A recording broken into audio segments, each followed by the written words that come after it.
ആധുനിക ഫ്രാൻസിലെ ജസ്റ്റീനിയൻ എന്ന് വിശേഷിപ്പിക്കുന്ന ചക്രവർത്തി ആരാണ്? ഇതിനുത്തരം ഓപ്ഷൻ സി നെപ്പോളിയൻ ബോണപ്പാർട്ടാണ്.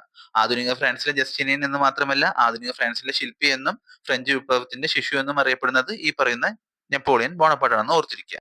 ഞാനാണ് രാഷ്ട്രം എന്ന് പറഞ്ഞ ചക്രവർത്തി ആരാണ്? Option A Louis 14. ഞാനാണ് രാഷ്ട്രം, രാജാവിന്റെ അധികാരങ്ങളെല്ലാം ദൈവം നൽകിയതാണ്, അതിനാൽ രാജാവിനെ ചോദ്യം ചെയ്യാൻ ദൈവത്തിന് മാത്രമേ അധികാരമുള്ളൂ എന്നാണ് അദ്ദേഹം പറഞ്ഞത്. ഇനി എനിക്ക് ശേഷം പ്രളയം എന്ന് പറഞ്ഞ ചക്രവർത്തി? Option B Louis 15.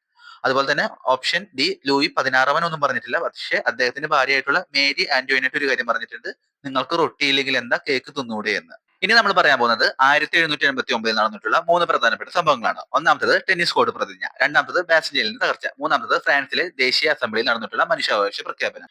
ഫ്രഞ്ച് വിപ്ലവത്തിന് തുടക്കമായി കണക്കാക്കുന്നത് ബാസ്റ്റീലിയൻ തകർച്ചയാണ്. അതുപോലെ തന്നെ ഫ്രഞ്ച് വിപ്ലവ സമയത്തിന് ഭരണാധികാരിയാണ് ലൂയി 16. ഫ്രഞ്ച് വിപ്ലവവുമായി ബന്ധപ്പെട്ട് ഏറ്റവും കൂടുതൽ ചോദിച്ചിട്ടുള്ള വ്യക്തിയാണ് റൂസോ. റൂസോയുടെ 2 വചനങ്ങളുണ്ട്.